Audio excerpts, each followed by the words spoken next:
ci yéen ñëpp waaye nee nañ ma ñaari minute laa am mbokk yi jullit dafa war a jàppale moroomu julli ba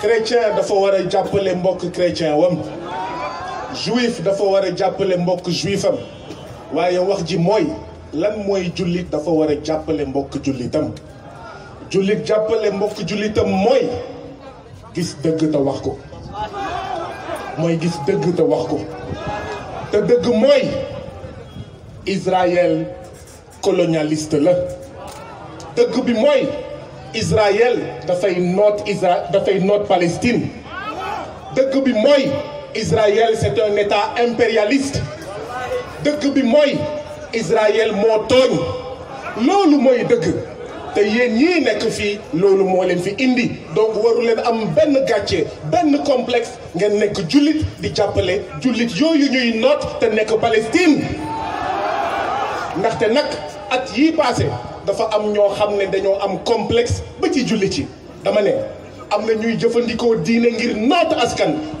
loolu bëgguñu ko jëfandikoo diine ngir noot askan bëgguñu ko waaye jëfandikoo diine ngir fecci askan ngir libérer askan ngir émanciper askan ngir xeex nooteel diine boobu baax na jëfandikoo boobu yu baax na loolu ngeen di def moo tax ñu ne Palestine ci kaw Palestine ci kaw Israël ci suuf Palestine ci kaw Israël ci suuf Israël dégage Israël dégage Israël dégage beneen bi mooy war nañ am gàcce état du Sénégal bu ñu moytuwulee bu ñu seetaanee ñun askanu Sénégal état du Sénégal dina jël ndaare ci beneen fànn muy jàppale bu ñu waroon jàppale suñu mbokk suñu askan suñu mbokk waa Palestine ndaxte état du Sénégal dañ ko ràññee woon ca kaw ca kanam ca li doon xeex li doon noot askanu Palestine waaye fan yii weer yii dafa mel ni ñun état du Sénégal ñu ngi bëgg a jël ndaare ci fànn boobu ndaxte boo dégluwee seen communiqué bii passé dafa mel ni dañoo yemale Israël ak Palestine te yemuñu li am mooy Israël moo tooñ li am mooy Palestine ce sont pas des terroristes Palestine ce sont des résistants Palestine ce sont des résistants vive la résistance brave et héroïque du peuple martyr de Palestine lii mooy wax ji nekk état du Sénégal bëgg a yemale Palestine ak Israël loolu duñ ko fi nangu tey duñ ko fi nangu ëllëg Palestine vivra Palestine vaincra aca ca kaw ca kanam jërë ngeen jëf. labbayka ya aqsa labbayka ya aqsa labbayka ya aqsa mbokki julitu Sénégal ñu ngi leen di jaajëfal di yaax ne yal na buur bi subhanahu wa taala kontaan ci seen bisu tey jii yal na malaaka yi bind seen taxawaay bis bi yal na malaaka yi noté seen coono yi bis bi yal na yàlla gis naaj wi tàppe ci yéen te yëgoo leen ko faalewu leen ko ndax sotal islam allahu akbar ya ikhwan mbokk julit ñi li ma yëkkatiloo kàddu mooy xool leen tey ay jigéen ñuy dégg partout dans le monde ñu ne dañuy xeex ngir àq jigéen ak yelleefu jigéen waa mbokk yi benn question lay laaj ana ñi doon wax ni jigéen buñ ko mayee mariage par force nañu jóg ana ñi doon wax ni dañoo jóg pour benn jigéen buñ ko bundaxataal ana ñi doon jóg naan kenn du gëdd benn jigéen ana ñi daan jóg naan kenn du door benn jigéen tey la ñuy rey ay jigéen ñoom ñëpp ñu noppi yaay quoi tey la ñuy fekk ay jigéen servi waañ ñuy togg ñu fat leen ci la togg ya yëpp jaxasoo doon ay deret xanaa jigéen ñooñu nekkatul ay jigéenu àdduna xanaa jigéen ñooñu doonuñu woon ay yaay am ay doom xanaa jigéen ñooñu yellewuñu ñu leen di yërëm di leen di respecté xanaa ñooñu amuñu droit de vivre mbokk yi ana xale yu ndaw yi sànq ñu ngi dégg discours bi nit ñi wax lu tolloog 65 xale ñu rey leen moo ne benn bakkan ci doomu France buñ ko reyoon Sénégal ñëpp jóg àdduna wërngal këpp jóg taxaw xanaa bakkan du bakkan xanaa bakkan du bakkan xanaa borom bi subhanahu wa taala waxul woon an nafsa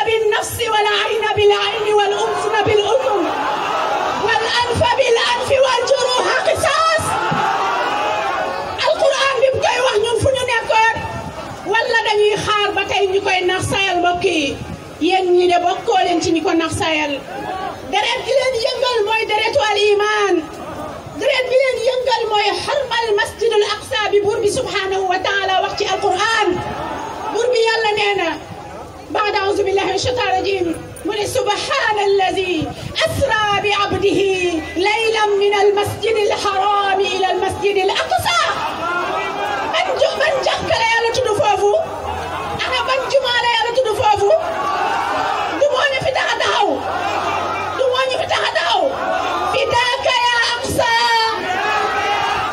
fidaaka ya aqsa bi arwaaxina wa dimaa'ina lan la leen aqsa jaral mbokk yi lan la leen jaral yàlla dégg na leen allahumma ashhad allahumma ashhad allahumma ashhad wa salaamu aleykum wa rahmatullah biir dégguma dara de na asamaan yëngatu na aras yëngatu na kursi wu yëngatu ndax jullit yi ñoo am naxar yal na yàlla dégg suñu naxar yal na yàlla alag noonu lislaam yi allahu akbar allahu akbar la ilaha illallah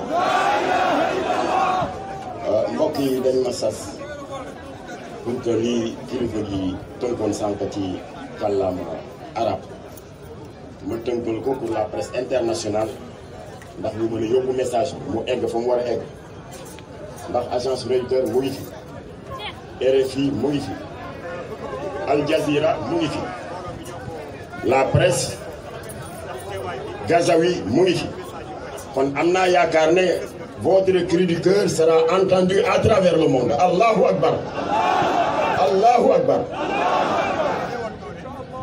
Conformément aux paroles d'Allah, le Très-Haut, qui dit exactement ceci. Autorisation est donnée à ceux qui sont agressés de se défendre. Yallah ko wax. Suratul Al-Hajj, verset 39. Donc qu'on cesse de traiter le Hamas d'organisation terroriste. Les Palestiniens sont en position de légitime défense. Nous, les signataires de cette déclaration, c'est-à-dire l'Alliance nationale pour la cause palestinienne, nous émettons la déclaration suivante. Depuis plus de 10 jours, l'armée sioniste, dirigée par le criminel Premier ministre Netanyahou, avec le soutien inconditionnel des États-Unis et des pays occidentaux, mène une guerre vicieuse et sale sur la terre bénie de Palestine et dans la bande de Gaza en particulier. À ce jour, d'après la presse internationale, 231 personnes l'ont payé de leur vie, dont 65 enfants, et qui n'ont eu que le tort de défendre leurs droits légitimes de jouir et de bénéficier de la terre de leurs ancêtres. Ce qui se passe aujourd'hui en Palestine n'est que la face visible d'une guerre féroce et dévastatrice menée contre la Oumma islamique, avec comme objectif à terme la destruction des lieux saints de l'islam, en particulier le troisième lieu saint de l'islam, Masjid al-Aqsa, qui, avec la mosquée de la Mecque, Masjid al-Haram, et le deuxième lieu saint de l'islam, Masjid al-Nabawi, où repose Sayyidina Mohammed sallallahu alayhi wa sallam. Alors ces trois sites religieux sacrés empêchent Netanyahou de dormir, mais il n'y peut rien, parce que Sunu Borom a déjà posé les garanties dans Souratul Isra, le voyage nocturne. Les médias internationaux tentent de faire croire aux musulmans que ce conflit qui est en cours depuis 73 ans en Palestine est un simple différend foncier. Toutefois, la vérité constante que nous devons comprendre est qu'il s'agit d'une extension des croisades dans le but d'effacer l'islam, de rayer l'islam de la carte du monde. Nous devons donc considérer ce qui se passe comme une question de foi qui ne concerne pas seulement les Palestiniens, mais plutôt l'ensemble de la Oumma islamique. Le devoir légitime, légal et moral exige que le monde entier, particulièrement les pays musulmans, soutiennent le peuple palestinien qui est soumis à un génocide atroce et abject contre ces meurtriers brutaux. Dès lors, nous condamnons l'attitude déshonorante de certains pays qui se précipitent pour soutenir le bourreau israélien en lui fournissant de l'argent, en lui fournissant des armes et en lui apportant un soutien politique dans les rencontres internationales consistant à justifier les crimes d'Israël contre l'humanité. Nous nous attendions que les dirigeants des pays musulmans, en premier lieu le président de la République, M. Macky Sall, nous nous attendions à ce qu'il assure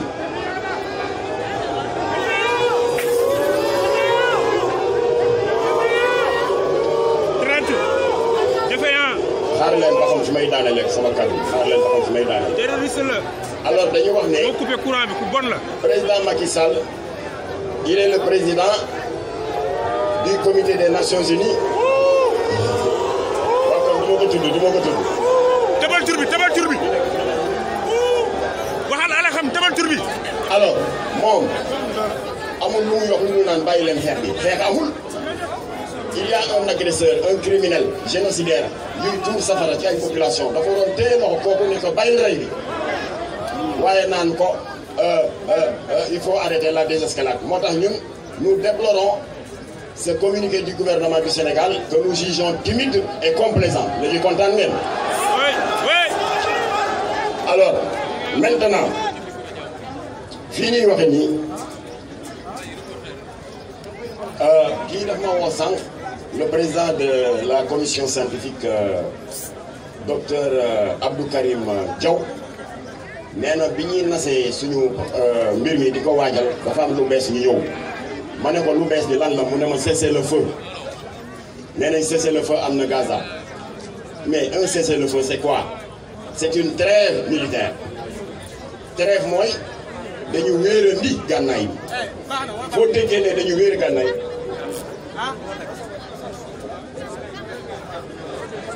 wéerandi gànnaay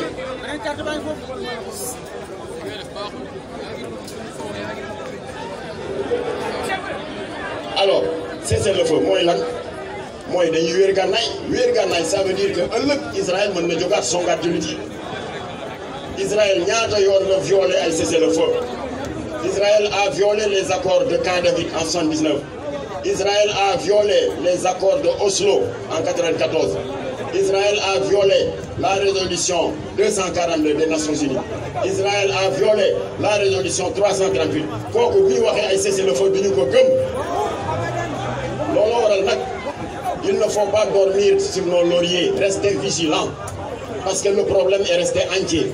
Tant que Israël jógewul ci territoire yi ñu occupé à Gaza, à Cisjordanie et à Jérusalem, les musulmans continueront à se mobiliser pour que Israël dolli ci delloo ci suñu jàmm. Allahu akbar, Allahu akbar, la ilaha illallah. malaaka yërmande yi leen tiim ñu ngi leen di bindal ay yiw moo tax ku ñëwul tey ci jataay yi bu fekkee amoo ngant perte nga kon nag yàlla leen yàlla sàmm yàlla na yàlla dëppale xolu jullit yi parce qu'il n'est pas normal un petit pays comme Israël am 10 millions d'habitants umma islamique bi nekk 1,650 milliard d'habitants ba pare ñu li ñuy të loolu dara warul ko lu dul naafeq pays islamique yi salaamaaleykum wa rahmatullah. بدم نفديك يا فلسطين بدم بروح نفديك يا فلسطين. سعادة السفير مرحبا بكم أهلا وسهلا. والآن لست فلسطينيا إنما أنت سنغالي وكل شرف وكل فخر. على القدس رايحين شهداء بالملايين. على القدس رايحين شهداء بالملايين. على القدس رايحين شهداء بالملايين. على القدس رايحين شهداء بالملايين.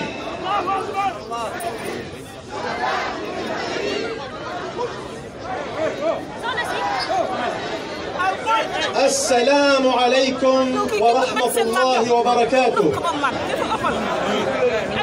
الحمد لله ثم الحمد لله الحمد لله كثيرا وسبحان الله بكرة وأصيلا ولا إله إلا الله وحده صدق وعده ونصر عبده وأعز جنده وهزم الأحزاب وحده لا شيء قبله ولا شيء بعده ولا نعبد إلا إياه مخلصين له الدين ولو كره الكافرون. بسم الله الرحمن الرحيم. يريدون ليطفئوا نور الله بأفواههم والله متم نوره ولو كره الكافرون. والله متم نوره ولو كره الكافرون. والله متم نوره ولو كره الكافرون. صدق الله العظيم. Au Sénégal, pays de la Teranga, ô Sénégalais, vous, les descendants de Khadim al-Rasoul, Cheikh Ahmed Bamba, vous, les descendants de Moulaya Sidi Cheikh Ibrahim Nias, radiallahu anhu, vous, les descendants de l'Hajj Malik Sy, je vous entends pas, vous êtes où? Vous êtes là? Vous, les Sénégalais, vous méritez tout nos respects et toute notre salutation. Parce que vous êtes aujourd'hui tout le Sénégal. Vous n'êtes pas seulement ici à l'espace de l'Obélisque. Vous êtes partout au Sénégal. Vous étiez partout avec nous ces derniers jours. Je vous ai vu, je vous ai entendu, je vous ai lu. Vous étiez chez moi et vous étiez nombreux et nombreuses. Vous êtes venus exprimer votre solidarité et votre soutien. C'était la position que les Palestiniens attendent de vous. Vous êtes à l'auteur de nos attentes. Donc vous méritez que je vous dis en Wolof, Dogolena Bogo. Je vous aime. Dama Lena Bogo. Dama Lena Bogo. Dama Lena Bogo.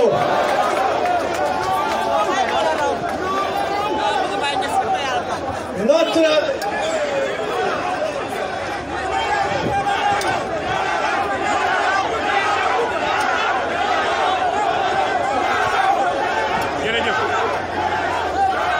que Allah vous préserve, que Allah préserve le Sénégal de tout mal. Vous devez savoir, vous les descendants de Hajj al-Mujahid et Cheikh Omar Fouti Tall, vous êtes aussi comme nous, vous êtes dans le combat et ce n'est pas d'aujourd'hui. Vous étiez tout le temps à nos côtés. Moulay Ibrahim Nias, il a dit Al-Quds fi qulubina, Al-Quds fi qulubina, Al-Quds fi qulubina. Mais c'est à nous les Palestiniens de vous dire Al-Sénégal fi uyunina, Al-Sénégal fi uyunina, Al-Sénégaliyun fi uyunina. لبيك يا أمة، لبيك يا أمة محمد،